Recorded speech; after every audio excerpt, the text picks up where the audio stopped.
The government of Syria was overthrown on the 8th of December, and it has unleashed chaos.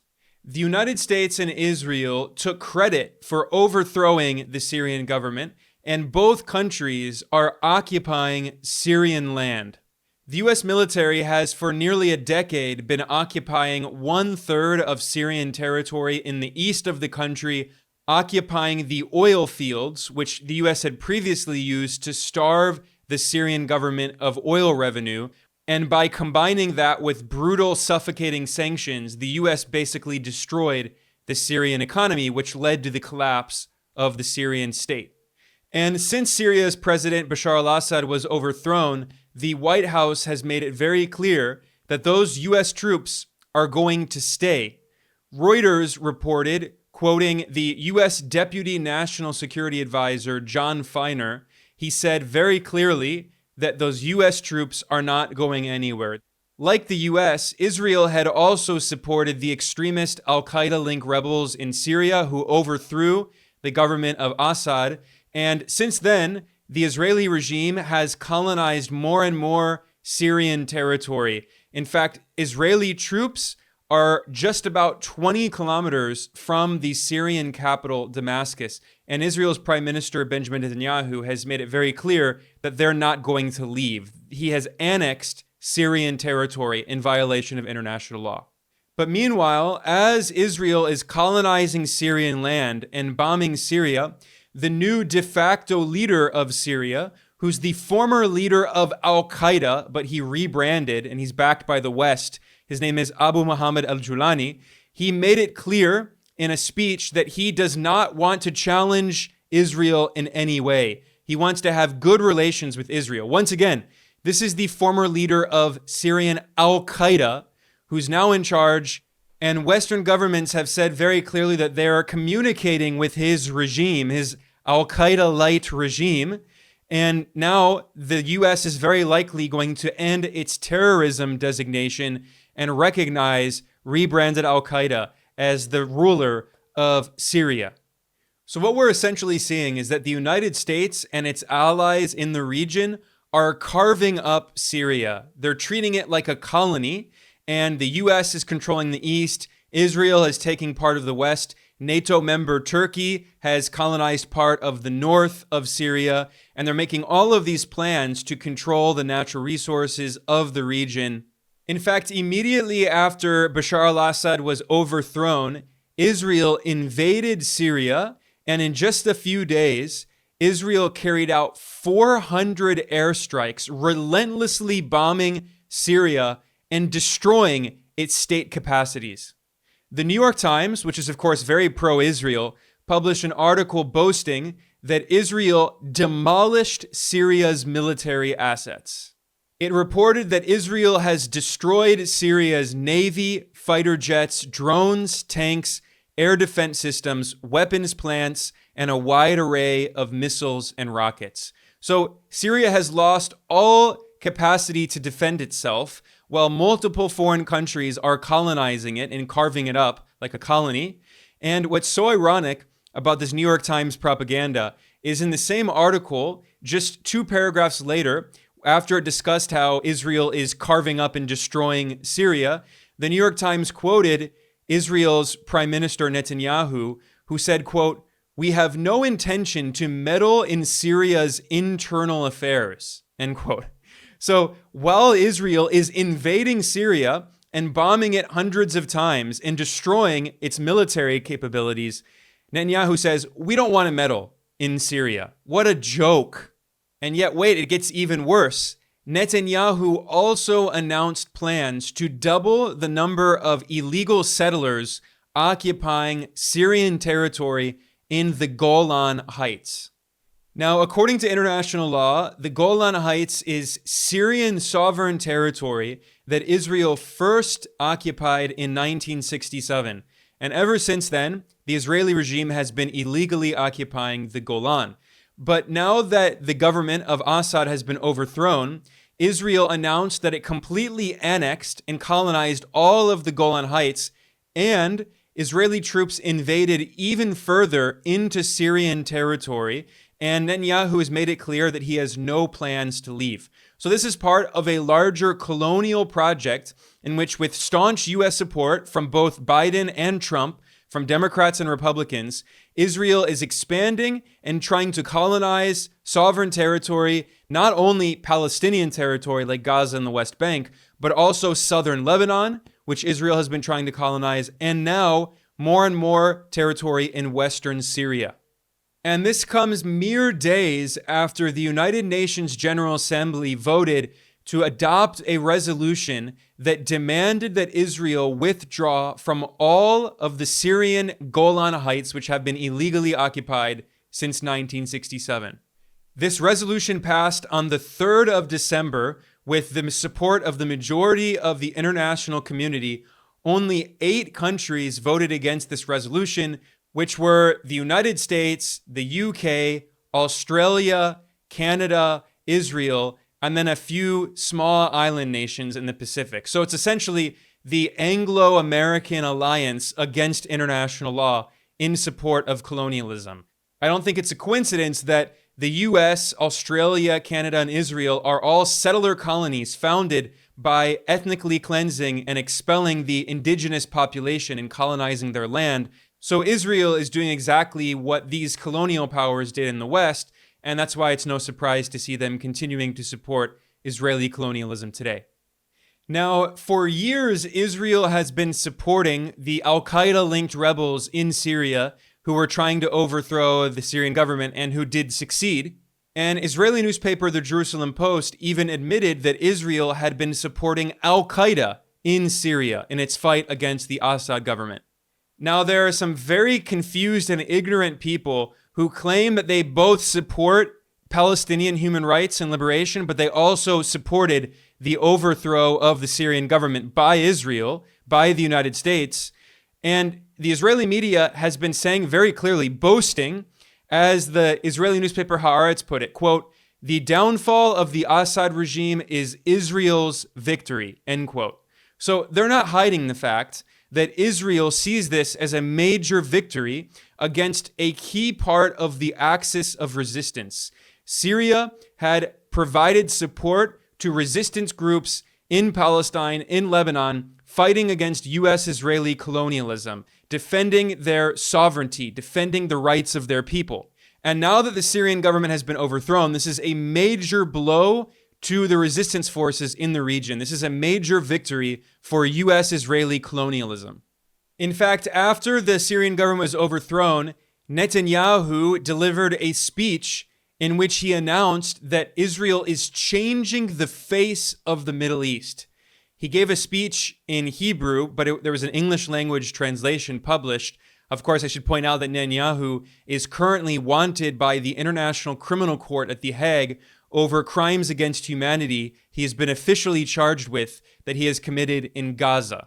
But while he's facing these charges at The Hague, Netanyahu boasted in this speech, quote, "The collapse of the Syrian regime is a direct result of the severe blows with which we have struck Hamas, Hezbollah, and Iran." Later in the speech, Netanyahu boasted of doing severe damage to the axis of resistance, and then he said, quote, "As I promised, we are changing the face of the Middle East," end quote. And in this quest to completely reshape the region and colonize the region, Israel's next target is Iran. And after the Syrian government was overthrown, Netanyahu published a video online in which he gave a speech directed at the Iranian people, and he called for the people of Iran to overthrow their government. Iran has been one of the main targets of the United States for regime change for decades, ever since the Iranian Revolution of 1979 overthrew the US-backed dictator, the Shah, the king, who had ruled with an iron fist. And former US General and NATO Commander Wesley Clark famously revealed that the US military had made plans to overthrow 7 governments in Iraq, Syria, Lebanon, Libya, Somalia, Sudan, and finally, Iran. Of those 7 countries, the only government that has not been completely destroyed or overthrown by the US is Iran. So that's the next target of the US and Israel.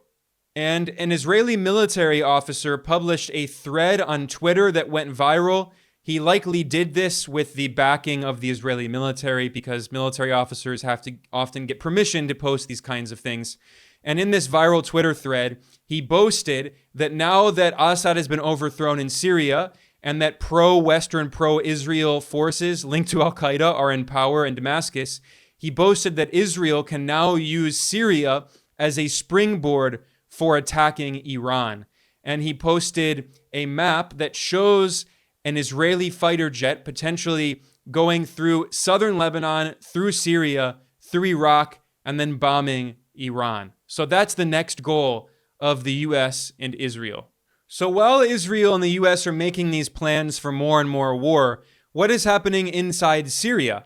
What is the new regime doing? Well, the de facto leader of the new regime in Syria is the former leader of al-Qaeda. His name is Abu Mohammad al-Jolani, and he has made it clear publicly, I'm reading from the Financial Times, quote, "Syria is not interested in conflict with Israel," rebel leader says, end quote. Now, the real name of this rebranded al-Qaeda leader in Syria is Ahmad Ashara. He was using the name al-Jolani, but now that he's in power as part of yet another rebranding exercise, he distanced himself from al-Qaeda. He changed his name again. So now he's using his birth name, which is Ahmad Ashara. And he gave a speech in which he said that he has, quote, "no intention of confronting Israel," end quote. And then he reiterated, quote, "we are not looking to engage in a conflict with Israel," end quote. Instead of saying that he wants to liberate Syrian land, which is ironic because al-Jolani is named after the Golan Heights, al-Jolan. So instead of saying that he's going to liberate the Golan Heights, he's allowing Israel to continue colonizing the Golan Heights, to annex the Golan Heights illegally, and to take more and more Syrian land. And instead of actually challenging Israel, this rebranded al-Qaeda leader, what did he say? He said that the overthrow of Assad was a, quote, "victory over the dangerous Iranian project in the region," end quote. This is why the US and Israel have been supporting these al-Qaeda-linked so-called rebels for years, because they've been using them as puppets against Iran and resistance forces in the region. And here you have rebranded al-Qaeda leader in Syria openly saying, we have no issue with Israel. Our issue is with Iran. We're going to fight Iran on behalf of the US empire and Israeli colonialism. Now, the official name of the organization that this rebranded al-Qaeda leader is the chief of is HTS, Hayat Tahrir al-Sham, which previously was Jabhat al-Nusra, which was Syrian al-Qaeda. And then they rebranded as HTS. And a spokesman for HTS was asked about Channel 4 News in the UK about the fact that Israel has bombed Syria around 500 times. And he refused to say a single word in criticism of Israel. Can I get your reaction to these Israeli airstrikes? We've had over 300 now. Our priority is to restore security and services, to revive civilian life in institutions and care for newly liberated cities. There are many urgent parts of day-to-day life to restore: bakeries, electricity, water, communications. So our priority is to provide those services to the people. I understand it's not your priority, but are you honestly telling me that you have nothing to say about Israel striking 300 sites in this country? Have no doubt, we want everyone to respect the sovereignty of the new Syria. This point is very important to us. This is the official spokesman of the rebranded al-Qaeda party that is now ruling Syria. And behind him, in the video, you can see the so-called Syrian Revolution flag, which is the green, black, and white flag with the red stars that the CIA-backed rebels were using, linked to al-Qaeda. So this is the real face of the so-called Syrian Revolution. It's allowing Israel to bomb Syria hundreds of times, to colonize Syrian territory, and then telling Israel, We don't want any issues with you. We have no issues with Israeli colonialism. We don't care about the Palestinian people. Our goal is to fight Iran in alliance with US imperialism and Israeli colonialism. That's the message. It's very clear. Meanwhile, US Secretary of State Antony Blinken has publicly revealed that Washington is communicating directly with these rebranded al-Qaeda rebels who are running Syria, and the US government is likely going to end its terrorism designation for HTS. Because originally, back in 2017, the US State Department made it very clear that it did not recognize HTS as truly being independent from al-Qaeda, from the previous Syrian al-Qaeda affiliate, which was called Jabhat al-Nusra. The US Embassy in Syria made it very clear in a statement that the core of Hayat Tahrir al-Sham, that's HTS, is Nusra, is al-Qaeda, a designated terrorist organization. They said HTS is a merger of al-Qaeda. And they even published, the US Embassy in Syria published a wanted poster of now the man who's the leader of al-Qaeda, Mohammad al-Jolani, also known as Ahmad al-Shara. And they said, stop this terrorist. And the US State Department offered a $10 million reward for the capture of this al-Qaeda leader who's now running Syria. And not only is the US government directly communicating with him and making it clear that Washington supports him, other Western governments like the UK are also establishing diplomatic contact with these al-Qaeda rebranded extremists. And Britain announced that it's sending $50 million in so-called aid to the rebranded al-Qaeda rebels who are now running Syria. So this is what the West would call material support for terrorism. This is a group that is still officially recognized as a terrorist organization, and they're giving it tens of millions of dollars in money, openly, publicly, not including all of the millions and millions of dollars that they gave it covertly.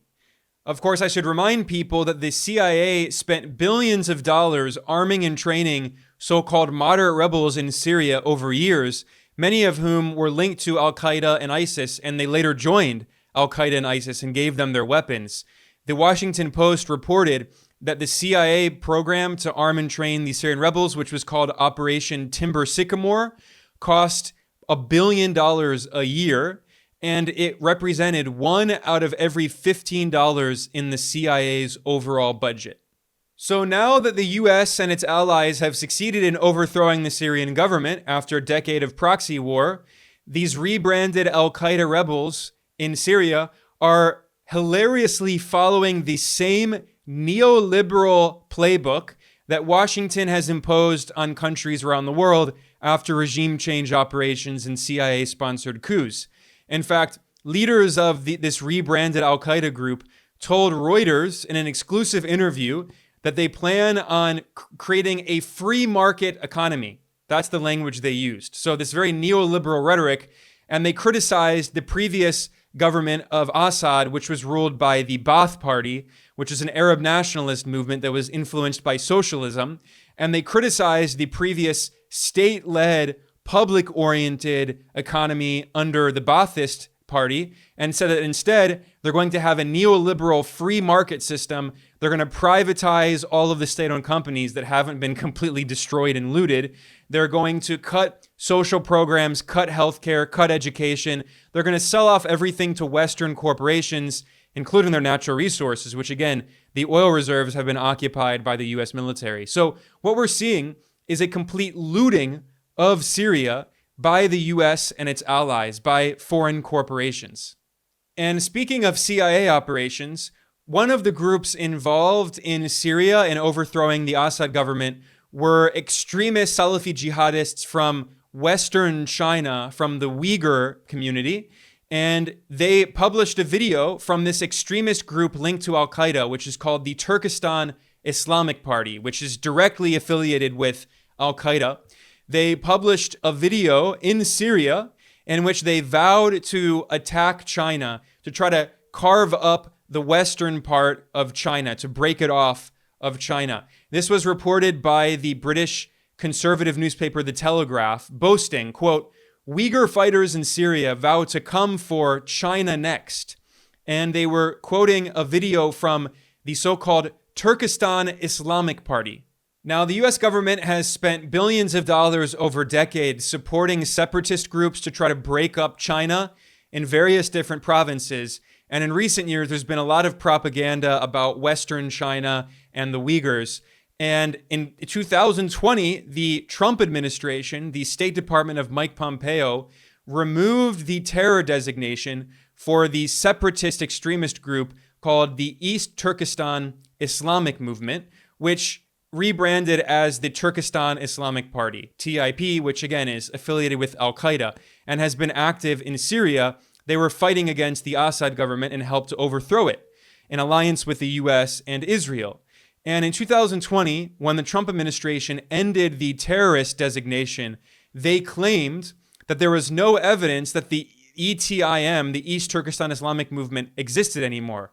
They claimed that it was no longer a real group and that China was exaggerating. But now we can see Western newspapers boasting, publishing videos of these Salafi-jihadist extremists affiliated with al-Qaeda in Syria vowing to wage war against China. And they're happy about it because the Western colonial powers have done this for decades, especially the US, but also some European countries have supported these extremist far-right groups inside China to try to break up Chinese territory, to destabilize the country. And now they're not even hiding it. And although these so-called rebels in Syria have been trying to rebrand because they're trying to get more open support from the West and claim that they have nothing to do with al-Qaeda anymore, they still share the same extremist Salafi jihadist ideology. In fact, immediately after throwing the Assad government, the new Minister of Justice in Syria announced that they're imposing harsh Islamic law and preventing women from being judges. So they're taking away the rights of women. They're going to try to turn Syria into Afghanistan. Of course, the Taliban in Afghanistan had its origins also in a CIA operation. In the 1980s, the CIA spent billions of dollars arming and training extremist Salafi jihadist fundamentalists to wage a proxy war against the Soviet Union. And then after they succeeded, they created the Taliban and they created al-Qaeda, which have their direct origins in the CIA program, which was called Operation Cyclone.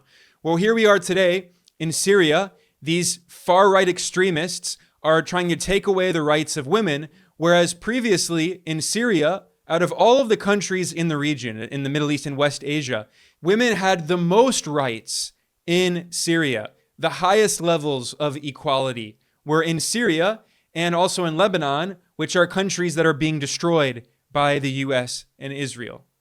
And previously, when this rebranded al-Qaeda group, HTS, previously ruled Syria's northern Idlib province, they stoned 3 women to death on accusations of adultery. These are the fascists who now rule all of Syria. But the West wants us to believe that suddenly these al-Qaeda members have changed and they're now moderates and they're going to support democracy and human rights. That's the ridiculous propaganda narrative. So the situation is looking very bad for the people of Syria. I'm not going to lie to you. I'm not going to try to tell people something positive or optimistic because the reality is that it's looking very, very bleak.